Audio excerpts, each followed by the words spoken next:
Penghuni pohon tua. Hebat juga pembangunan masa kini. Di desa Tumaritis akan dibangun jalan tembus, tapi di antara pohon-pohon yang kena tebang masih ada pohon randu yang belum tertebang. Emangnya kenapa? Menurut keterangan dari pemborong pembuat jalan yang menebang pohon randu itu, sudah 5 orang yang meninggal dunia. Sudah sebulan belum ada yang berani lagi menebangnya. Tapi katanya menurut pemborong pembuat jalan telah mendatangkan seorang yang sanggup menebang pohon randu pembawa maut itu. Bahkan hari ini dimulai penebangannya. Apa betul? Kalau begitu bagaimana kita melihatnya ke sana, Truk? Aku sih oke-oke aja, Reng. Sip deh. Maka Petruk dan Gareng berangkat untuk melihat penebangan pohon randu itu. Tidak ubahnya dengan pohon randu raksasa di kota Pemalang. Ada juga, Truk. Pohon randu pembawa maut itu tadinya mau ditebang untuk dibangun kantor cabang Bank BCA. Akhirnya pohon randu raksasa itu dibiarkan berdiri tegak di belakang bangunan Bank BCA Pemalang. Tidak berapa lama Petruk dan Gareng telah sampai di tempat yang dituju. Orang itu begitu bersemangat menebangnya.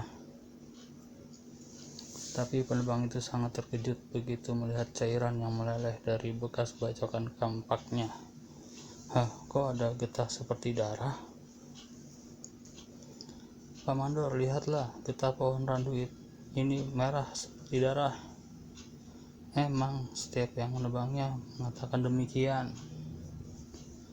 Si penebang tiba-tiba, aduh, perutku sangat sakit, tolong, sakit banget. Dia seperti yang lainnya. Tubuh itu menggelepar-gelepar lalu tidak berkutik lagi untuk selamanya, alias meninggal dunia. Pohon randu ini memakan korban lagi. Dan anehnya lagi, tidak berapa lama bekas bacokan di pohon randu itu tidak terlihat lagi. Sekarang aku percaya keberadaan pohon randu yang susah dirobohkan. Seminggu kemudian, hei Pak Mandor, kelihatannya tidak bergairah. Ada masalah apa lagi, Pak? Masalahnya sih soal pohon randu yang sudah merenggut 6 nyawa.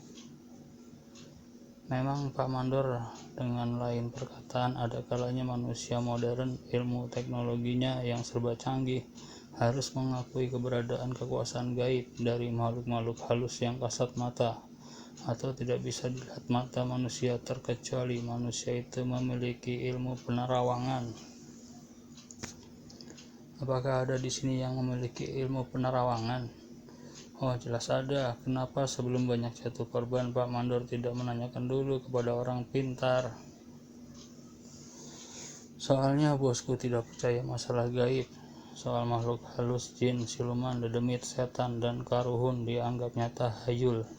Tapi setelah kejadian di luar akalnya baru menyuruh mencari orang pintar yang sanggup merobohkan pohon randu itu, akan dibayar mahal.